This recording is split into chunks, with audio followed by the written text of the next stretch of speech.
What's up everyone?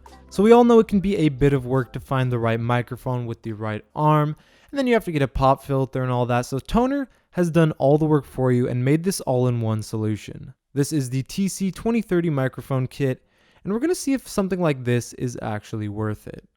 To start things off, I'm actually going to switch over to using this microphone so the whole video can pretty much serve as a mic test and you can get a good taste of what it really sounds like. So let's talk about the most important thing first, audio quality, because if the mic sucks, then all this is pretty pointless. Luckily for us though, it doesn't, and it's actually pretty good. This thing is going to be able to capture highs, mids, lows all nicely, and seems to favor each one about the same.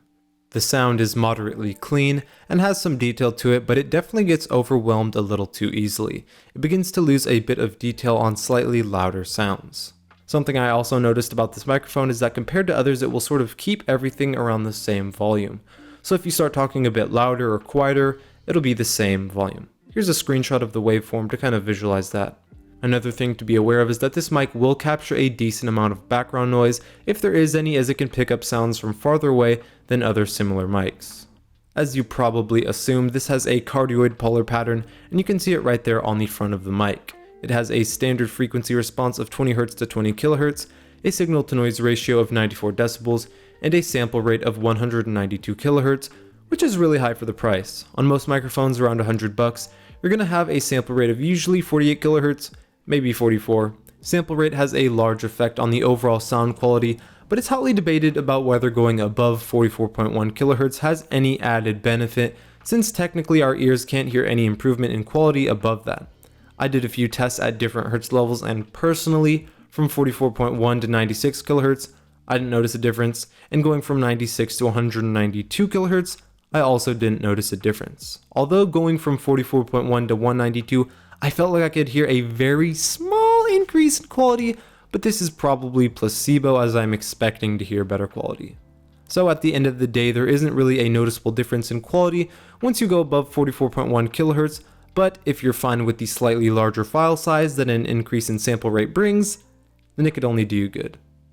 The microphone design looks standard, clean, the build quality is good, the weight is on the lighter side, and the size is a little on the larger end, but still normal.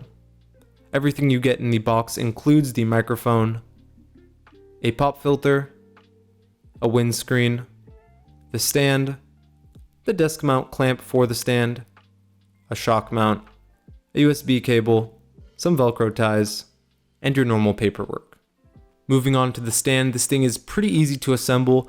First, tighten the clamp onto the edge of something. After that, insert the arm into the clamp. Then you can screw on the shock mount, insert the mic, and plug everything in. The arm is made completely of metal and looks good, and while it is durable and will last a pretty long time, it's not the most solid thing in the world, and does wobble a bit while moving it around, or if you just touch it. Functionality wise though, this doesn't really matter too much, as the arm is always just going to be sitting still during use. The arm can spin in a full 360 and is super flexible. You can put it in pretty much any position you would need to, with the total length of the stand excluding the shock mount being about 40 inches.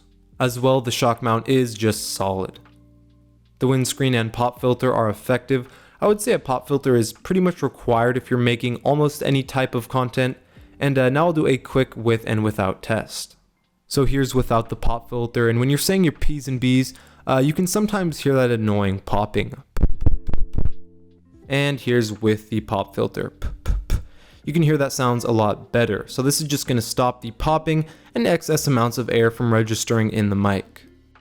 Overall, for a little over $100, the TC-2030 microphone offers decent audio quality and comes with all the essentials, including a pop filter, an adjustable arm which gets the job done, and if you're looking for a mid-price mic for YouTube videos, podcasts, streams, and more, this is definitely an option.